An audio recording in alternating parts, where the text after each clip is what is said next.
Здравейте! В това не толкова кратко видео от Green Heroes ви показваме какво се случи през седмия ден от работата ни по обекта в Надежда.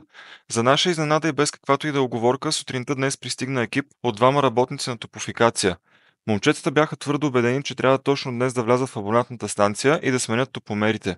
От нас се очакваше да размахаме вълшебната пръчка и да преместим всичко пречещо на минаването, което обаче се сещате, че нямаше как да се случи. Очевидно тези бележки, които лепим, не са ефективни. Не се мина много време и пристигна техният началник. Човека явно не им вярва и дойде да се увери сам. Като видя какви разкопки сме направили, започна да се кара с нас за това, че не сме осигурили достъп до абонатната. Кажете ми от какъв зор точно днес и точно сутринта трябва да влизате. Елате след обед или пък утре сутрин, но не става да ни карате да правим глупости в 8 сутринта за нещо, което е профилактично, а не аварийно. Ако имаше проблем, разбирам, да, щяхме да реагираме незабавно. Но в днешния случай не беше така. Доволна от работата ни жена от блока донесе чай и сладки, за да починем и да се затоплим. Чаят беше турски, насипен и нямаше нищо общо с чайовете в пликчета. Вече топли и отпочинали, се връщаме в работна позиция. Днешната мисия е поставянето на шахта номер 2, връзката между двете шахти, включването на втория водосток в шахтата и за завършък канала във второто общо помещение. Ще видите, че се налага да чупим и изнасяме старите тръби. Това е необходимо поради ред причини, но най-важната е необходимият наклон.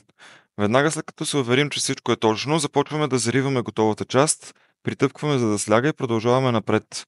При този проект е предвидено бетониране единствено на шахтите и затова около тях не зариваме напълно, за да не вършим двойна работа.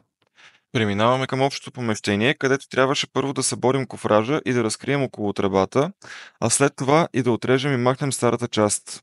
За наша радост, голяма част от тухлите се държаха заедно, което улесни както разбиването, така и изнасянето на отпадъците. Виждате как с едно побутване и цялата конструкция се разделя на три. Разбира се, при толкова масивни части идва и друг проблем, това е теглото. Затова се наложи да ги разделим на още няколко по-малки парчета, защото все пак трябва и да работим разумно и смисъл за бъдещето. При това общо помещение няма да подменяме изцяло канализационната тръба, тъй като живущите в апартамента над него не желаят да се кърти в банята им, което напълно го разбирам. Това обаче по никакъв начин не пречи на правилната и надежна работа на системата. С поставянето и фиксирането на тръбата, която виждате, днешната мисия е към своя край. Това, което сега остава е само зариването, а веднага след това бързаме да пуснем водата на хората, за да сме изрядни. Благодарим, че изгледахте и днешното видео. Ако ви е харесало, харесайте го и вие. Очаквайте продължение.